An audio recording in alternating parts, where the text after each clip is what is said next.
Hello everyone. आज हम लोग बात करेंगे एर्गोनॉमिक्स के बारे में कि एर्गोनॉमिक्स का मीनिंग क्या होता है। अभी हम लोग ने बहुत कुछ सुने हैं एर्गोनॉमिक्स के बारे में, बट उसका करेक्ट मीनिंग और डेफिनेशन हम लोग प्रॉपर तरीके से समझेंगे।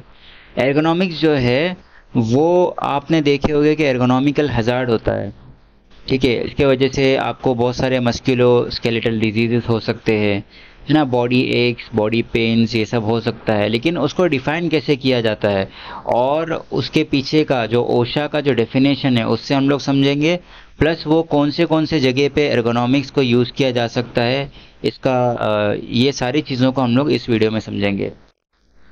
ओशा ने डिफाइन किया है इसे designing the job to fit the worker instead of forcing the worker to fit the job. इसका मतलब ये है कि आपका जो वर्कर है उस वर्कर को आप उसके हिसाब से आप जॉब प्रोवाइड करो, यानी उसको जो जॉब फिट होता हो या सूटेबल हो उसको उस टाइप का जॉब करो, ना कि वर्कर को आप फोर्स करो कोई एक ऐसा जॉब करने में जिसमें वो सूटेबल नहीं है जिस उसके लिए इस टाइप का जॉब। इसके हम लोग एग्जाम्पल से हम लोग आगे समझेंगे।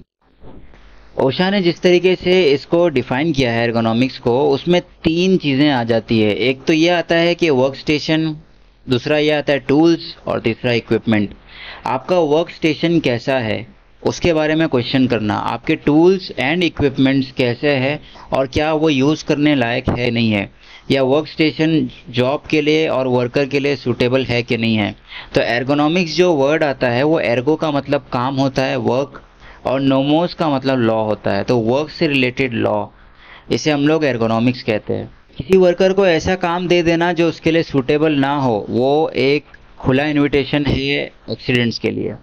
तो ऐसा कोई जॉब अगर आप दे देते हो, अगर वर्कर का हाइट बहुत ज़्यादा है और ऐसे कन्फाइंड स्पेस या ऐसे एरिया में भेज देते हो जहाँ पे उसको बैठने या उठने के लिए वो कंफर्टेबल ना हो, सूटेबल ना हो उसके लिए, तो उसमें क्या हो सकता है, उसमें वो एक इम्प्रॉपर पोजीशन या एक बैड पोस्चर के साथ में वो वर्क कर सकता है।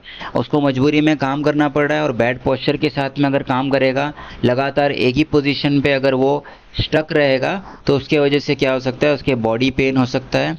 और ज़्यादा टाइम तक अगर किया जाए, लगातार किया जाए, तो उसका जो बॉडी है, बॉडी में मस्कुलोस्केलेटल इश्यूज आ सकते हैं। एर्गोनॉमिक्स में सबसे पहले हम लोग देखते हैं कि ऑफिस एर्गोनॉमिक्स क्या होता है। वर्क स्टेशन या वर्क प्लेस पे, यानी वर्क स्टेशन पे जो हम लोग काम करते हैं पीसी के साथ में, तो हम लोग चेयर होता है और चेयर पे बैठ के हम लोग काम करते हैं। लगातार ऐसे आईटी सेक्टर्स और कॉरपोरेट्स में काम करने वाले लोगों को सबसे ज़्यादा प्रॉब्लम होता है। इसमें आँख का प्रॉब्लम और बॉडी का प्रॉब्लम, शोल्डर का, बैड पोस्चर का डेवलप होना बॉडी का, लेग्स में कुछ इश्यू होना, वर्टिगो, ये वेरिकोस वेन डेवलप करना, तो ये सारी चीज़ें जो है बहुत सारे इश्यूज क्रिएट हो सकते हैं।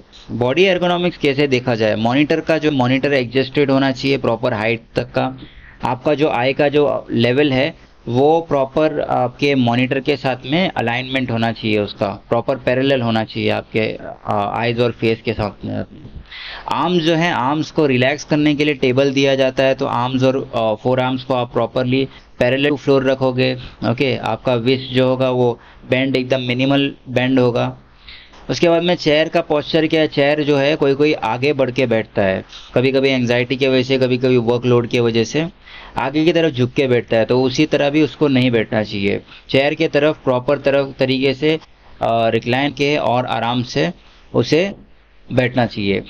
और लेग्स जो हो गए, लेग्स थाइज जो होते हैं वो पैरेलल टू फ्लोर होते हैं। प्रॉपर एक लेग पैर रखने के लिए प्रॉपर जगह होती है वर्क प्लेस पे, और उसे पैर को प्रॉपर तरीके से आराम से रख के बैठना चाहिए।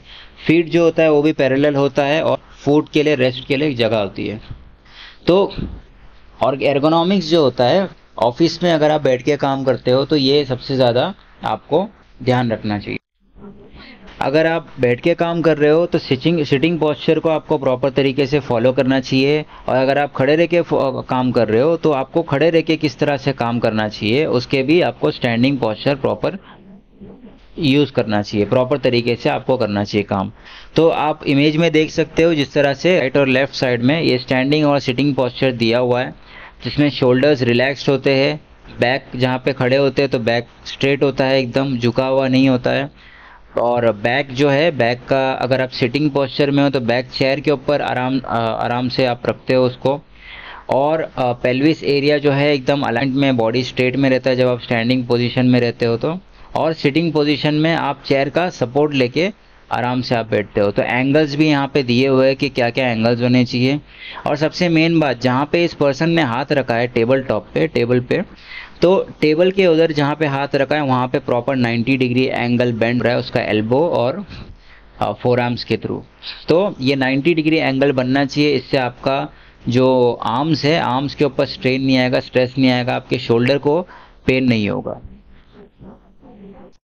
अब ये सिर्फ बैठ के काम करने वाले अगर आईटी प्रोफेशनल्स और कॉरपोरेट के लिए ही नहीं है, एर्गोनॉमिक्स उन लोगों के लिए भी है जो इंडस्ट्रीज में काम करते हैं। तो ये एर्गोनॉमिक्स कैसे काम आएगा, जैसे मैं बताया कि कोई ऐसा काम अगर आप दे दोगे वर्कर को जहाँ पे वो कर रहा है, ऐसे जगह पे वो फिक्स होके कर रहा है एक पोजीशन पे, और वो एक बहुत ही स्ट्रक पोजीशन है, बहुत टाइम तक वो पोजीशन चेंज नहीं कर रहा है, तो क्या हो सकता है, उसको बॉडी पेन और मस्क्यूलर एक हो सकता है। उसी तरह से लिफ्टिंग के पोजीशन में, जहाँ पे ज़्यादा करके लिफ्टिंग का काम होता हो, जो लेबर्स वर्कर्स जो लिफ्टिंग का काम ज़्यादा करते हैं, उनका भी पॉस्चर ठीक होना बहुत ज़रूरी है। तो पॉस्चर कैसा होना चाहिए, यहाँ पे दिया हुआ है करेक्ट पॉस्चर और इनकरेक्ट पॉस्चर। करेक्ट पॉस्चर में आपका बैक स्ट्रेट होता है।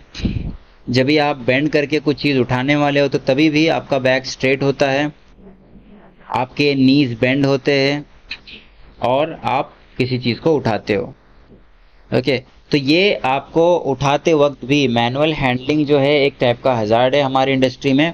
और मैनुअल हैंडलिंग भी जब कोई वर्कर आपका करता है तो उसमें आपको ध्यान रखना है कि वो प्रॉपरली ट्रेंड तरीके से करता हो और सुपरविजन के अंडर में करता हो।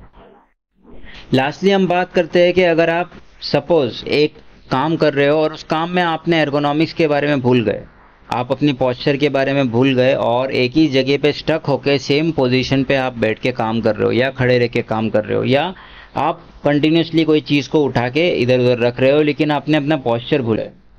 अभी ऐसे वक्त पे क्या हो सकता है, आपका जो बॉडी होगा वो बॉडी स्टिफ हो जाएगा, थोड़ा सा पेन करने लगेगा या थोड़ा सा स्ट्रेन महसूस होगा, स्ट्रेस महसूस होगा बॉडी में। तो आपको क्या करना चाहिए, आपको बीच बीच में माइक्रो ब्रेक्स लेने चाहिए।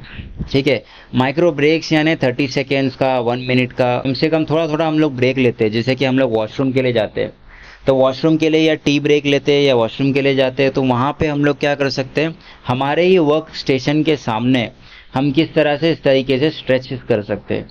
ये स्ट्रेचेस आपके जितने भी कलीग्स, जितने भी वर्कर्स, जितने भी एम्प्लॉयज़ हैं, उन लोगों को इसके बारे में ट्रेन करो और एक डेवलप करो एक चीज़ को कि आप ये सारे स्ट्रेचेस करोगे। क्यों करोगे, क्योंकि जब आप स्ट्रेच करोगे तो आपके बॉडी में ब्लड सर्कुलेशन अच्छा होगा, आपके मसल्स में जो स्ट्रेन और स्ट्रेस पड़ता है वो कम होगा और ओवरऑल जो बॉडी है आपका वो हेल्दी और फिट रहेगा और रिलैक्स और फ्लेक्सिबल रहेगा। तो ये सारी चीज़ों को बीच बीच में करना बहुत ज़रूरी है, क्योंकि हम भूल जाते हैं कि हम किस पोजीशन पे बैठे हुए हैं, कितने काम में गुम होकर हम बहुत बार ऐसा करते हैं कि हमारे पोजीशन को, हम पोस्चर को भूल जाते हैं और पुअर पोस्चर में ही कंटिन्यूसली काम करना शुरू करते हैं। तो इसके लिए हम लोगों के लिए ऑफिस स्ट्रेचेस जानना बहुत ज़रूरी है। तो इस तरीके से आपको अपने बॉडी को स्ट्रेच करना है ना।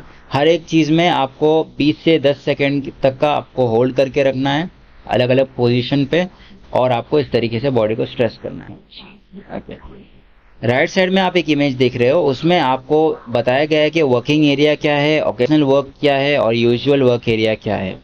अभी ये आप क्या करोगे, ये जो डिस्टेंस और रेंज बताया गया है ये आपके सामान रखने के लिए बताया गया। आपके टेबल पे कुछ सामान जो ज़्यादा ज़रूरी होती है आप क्या कर देते हो, बहुत दूर रख देते हो।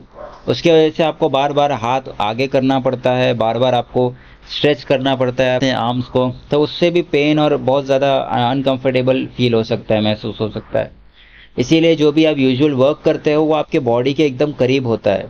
ठीक है, वो करीब होने की वजह से क्या होगा, आपका जो आर्म है वो ज़्यादा दूर तक पहुँचने की कोशिश नहीं करेगा आपका हाथ, और आपका हाथ अपने बॉडी के करीब रहेगा, जिससे टेबल के ऊपर रहने की वजह से वो एक रेस्ट पोजीशन में रहेगा। रेस्ट पोजीशन में रहने की वजह से ज़्यादा करके उसके ऊपर इतना स्ट्रेन नहीं पड़ेगा और हमारे जो मसल्स और ग्रुप ऑफ मसल्स जो काम कर रहे हैं, हाथ के मसल्स, वो रेस्ट पोजीशन पे रहेंगे और हमें तो कुछ तकलीफ नहीं होगा।